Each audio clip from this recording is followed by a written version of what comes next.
Hello all, once again welcome to Aifer Paper 1 mini course. In the past few days we were discussing different topics from our paper 1. Especially we have focused majorly on the mathematical reasoning aspect or the reasoning aspect, and we have discussed some topics like communication also. So today I will be continuing my discussion of mathematical reasoning. Within the mathematical reasoning, I have already told you there are two sets of topics which are very important. The first sets include percentage, average and ratio and proportion. Normally you can expect one or two questions from this topic, as well as 60 to 70% of the question normally comes from this topic when it comes to data interpretation type of questions.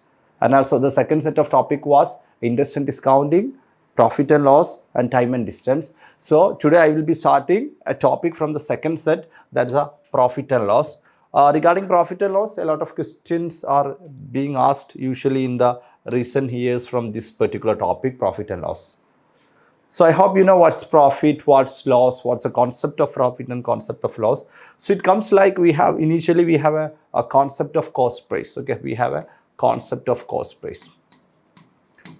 Suppose you are a bookseller, you have a bookstall, and you bring some books from a major town, maybe a metropolitan town, and to your town, which is maybe tier 2 or tier 3 town, and you sell from your bookstall. Consider the example. So if you go to that particular metropolitan town and you buy a book and you come to your bookstall and you keep it in the shelf, there will be a lot of expenses incurred on bringing that book from that particular major store to your particular store.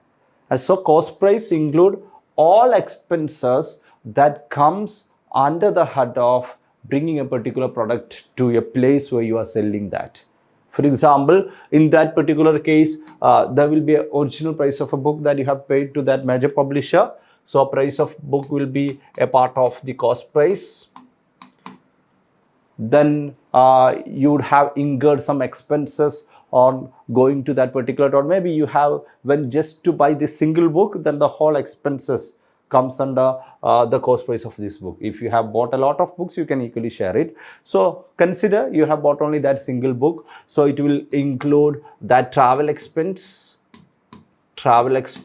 and then assume it's a long distance, it's a long journey.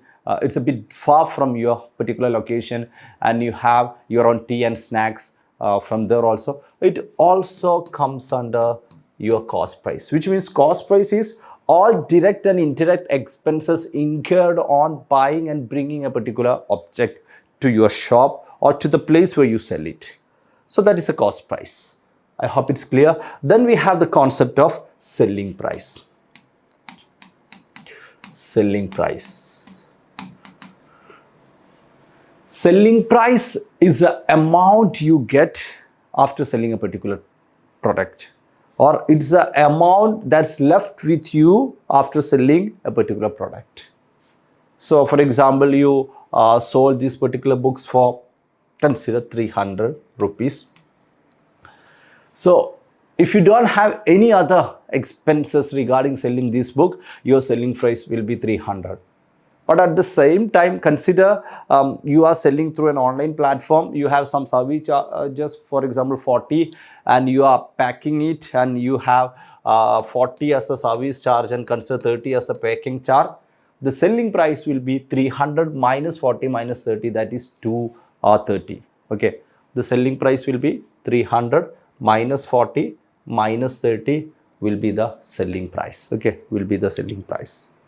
I hope it's clear, the concept is clear, which means when it comes to cost price, we will be adding or direct and indirect expenses into the cost price. And when it comes to selling price, we'll be subtracting those direct and indirect expenses from the original selling price. That's a 300. So finally, we'll be having 230 as the original selling price. Okay, 230 as a original selling price. So this is a basic concept related to selling price as well as cost price. Okay, basic concept related to selling price as well as cost price.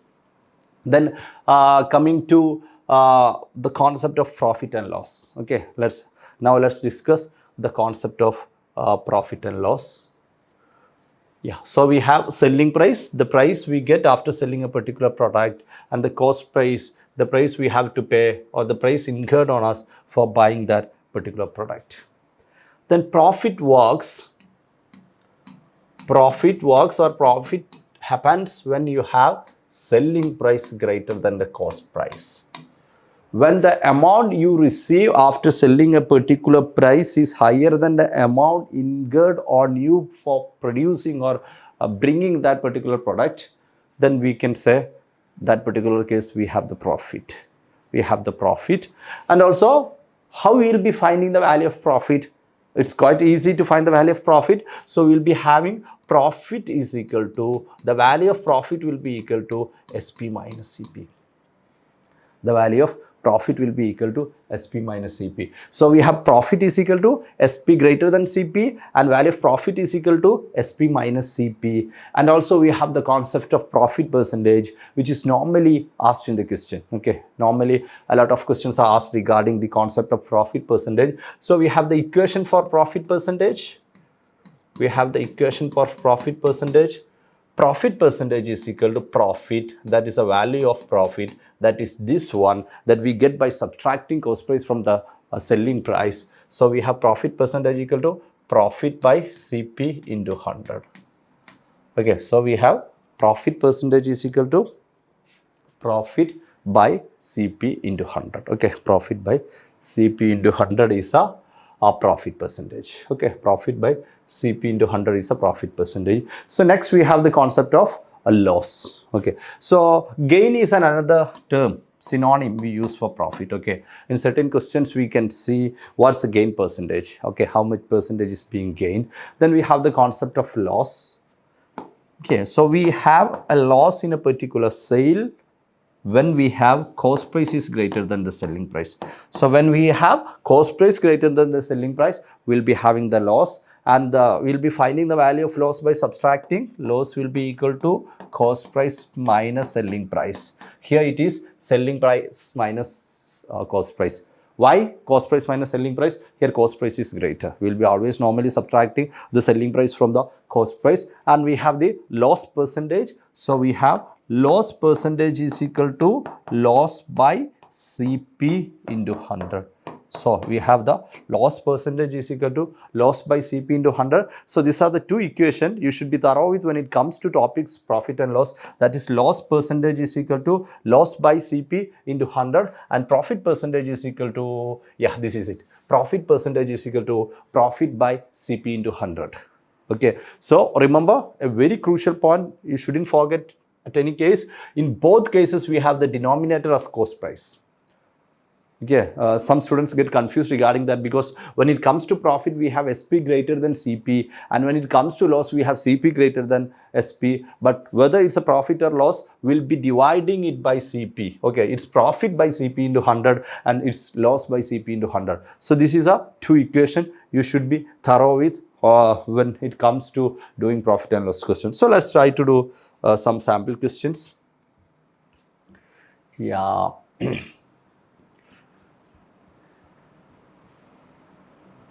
Yeah. Okay. Yeah. Mark price. Mark price will the price which you can see normally on the pack of something. Okay. On the pack of something. That's a mark price. Okay. MRP, we say it is MRP. So the relationship between MRP and selling price is sometimes the mark price may be same as that of selling price. Sometimes the selling price may be less than mark price. But under any condition, you can't have the selling price more than the mark price. Okay. Not that much. Then we have the concept of a discount. Okay, there is a concept of discount. You will be selling some particular product. Sometimes it may not be selling as expected. What we do, we give some sort of discounts. Maybe it's a Diwali time, maybe it's a celebration time. As a part of, you give some Diwali offer. So that's a concept of discounts. Okay, the concept of discount. So when it comes to discount, it's easy. If you have a product of 500 rupees and when you give a discount of 10%, okay, we'll be having 500 minus 10% of 500, that's 50. So which you have around 450 after the discount. Okay, after the discount. But the crucial aspect. And also we discussed this in interest and discounting also. We have profit and loss. Along with that, I will be discussing the discount now. Normally we discuss it at a part of interest and discounting also. Okay, but since the exam we have very less time, we may not get for time for discussing the interest, so as to make sure a lot of questions, since a lot of questions are being asked from discount, I will be discussing that particular topic also. So there's a concept of discount. Rather than the concept of discount, what is crucial is a concept of, we have the concept of consecutive discounts. Concept of consecutive discount.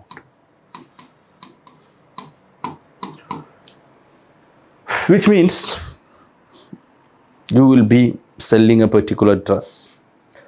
Consider its original price is 1,000 rupees. It's not selling as expected. You give a discount of 10%. Then you sold that for a few weeks, but you have a large stock of that particular dress.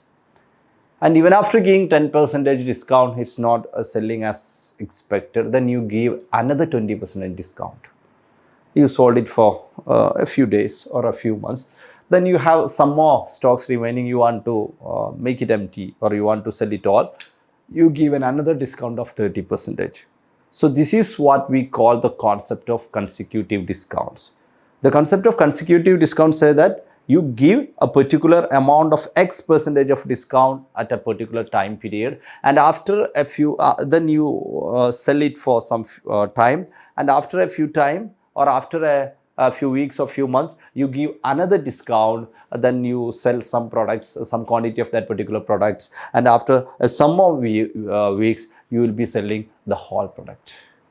Okay, you will be selling the whole product, or you will be giving some other discount, maybe some other discount. That's a consecutive discounts.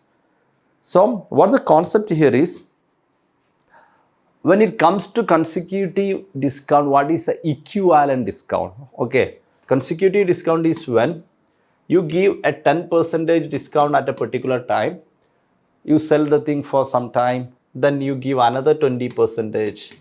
Okay, then you give another 30%. So this is what we can simply say as consecutive discount. Okay, we can simply say as consecutive discount. But the important thing is that if there is a particular good, particular dress, you give 10% discount initially, and after a few months you give 20% discount. If I ask you, what will be the total discount from the initial amount? Initially they have given 10% discount, then after a few time period they have given 20% discount. And if you ask me what is the equivalent discount, or what is the total amount of discount from the original what we can see value, remember, it will not be 30. Even though the discount has given 10% in the first time and 20% in the second time, it will not be 30. That's the concept where equivalent discount comes. What's the reason why it's not 30? The reason why it's not 30 is that initially you have, suppose consider the value is 10. Value is 10. Oh, sorry, value is 100. The cost of that particular good is 100. So initially you are giving a discount of 10%. Discount of 10%. So the 10% of 100 is 10. So we'll be having 100 minus 10 is equal to 90. So after the first discount, you have it as 90. Then we have a discount of 20%. Then we have a, okay, then we have a discount of 20%. So when we have a discount of 20%, the important crucial thing here is that you should understand what is the reason why we are not adding 10 and 20 directly, because in the initial case, the 10% is that of 100, and in the second case, this 20% is that of 90, not 100. So the base value changes, which means the total discount from the initial value also changes. The base value changes, which means total discount from the initial value also changes. So discount of 20% from 90. So we have 20% of 90 is 18. So we'll be having the value of 72. So when you have a value of particular value of 100 and you have a 10% discount initially, and then you have 20% discount, the total discount will not be 30. Instead, the value comes to be 72. So what's the total discount? 172. So we can say it as 100 minus 72 is equal to 28. So here the equivalent discount, or in principle the discount in effect is 28, even though we have given two different discounts of 10 and 20. I hope it's clear. This is a concept of equivalent discount. Is it clear? Let me know in the chat box. Okay. Yeah. So I hope it's clear.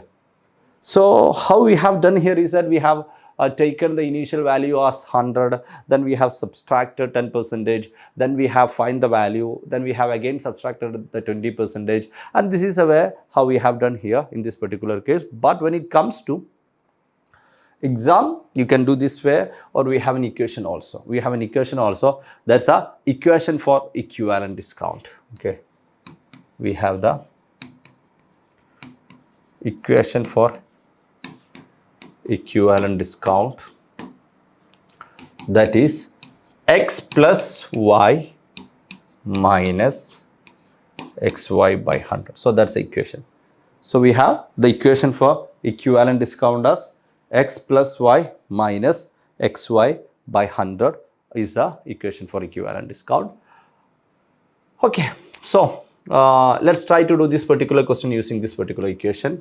So here we have got the total equivalent discount is 28% by the direct calculation. But consider we have given here the discount given is 10% initially, and then we have 20%. Okay, then we have 20%. So what will be the equivalent discount? X plus y, we have 10 plus 20 minus xy 10 into 20 by 100. That is 10 plus 20 is equal to 30 minus 2. Okay, 0, 0 cancel 2. We'll be having 28%. So in effect, we'll be having 28%. So here also we have 28%. Okay, in effect, we'll be having 28%. Okay, we'll be having 28%. So here also we have 28%. So this will be the way we will be using the equation, and I will be giving you a question regarding the what we can say equivalent discount. Okay, equivalent. Consider there are a particular good. We have given two discounts, maybe 30, 20 and 10. Find the equivalent discount. Okay, 3, 20 and 30 discounts are given. Find the equivalent discount.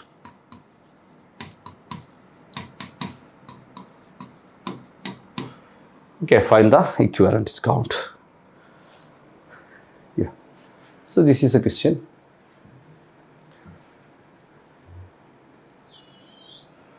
Okay. Yeah. So how we'll be doing? We have the equation x plus y minus xy by 100. So initially the confusion you will be having in this particular case is normally in equivalent discount equation we have x and y, but here we have both three numbers 30, 20 and 10. So what we'll be doing? It's simple. Initially we will be considering 30 as x and 20 as y. We will not be taking 10 because there is no z in the question or z in the equation. So we will be taking 30 and 20, we will be by finding the value, and the next case we will be taking that particular value as x and 10 as a z.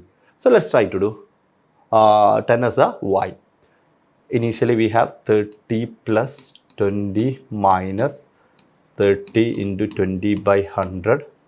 So we have 50 minus 30 into 20, 6.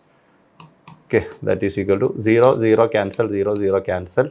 Okay, so 46 will be the equivalent discount after when we consider 30 and 20. When we consider 30 and 20.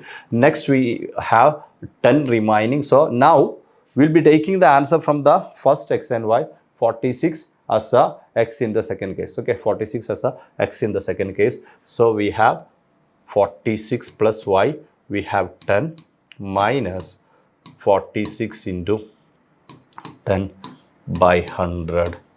So we have 46 plus 10, 56 minus 46 into 10, 4.6, that is around 51.4. Okay, we have 51.4 as a correct answer in this particular question. So this will be the way how we'll be doing equivalent discount type of questions in this particular type.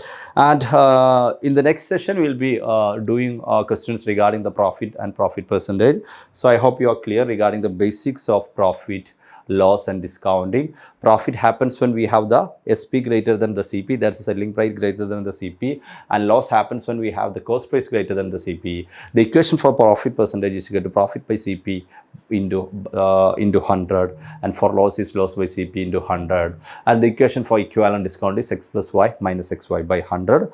So we'll be discussing more questions, more concept from profit and loss in the upcoming sessions or upcoming videos. Make sure you subscribe to Aifer Education YouTube channel, and if you are first to this particular session, first to our YouTube channel, we have already recorded or released a lot of videos that will be definitely helpful for your UGC NTA NET preparation. So make sure you go through our YouTube channel. So that's all for the day. See you again tomorrow. Thank you.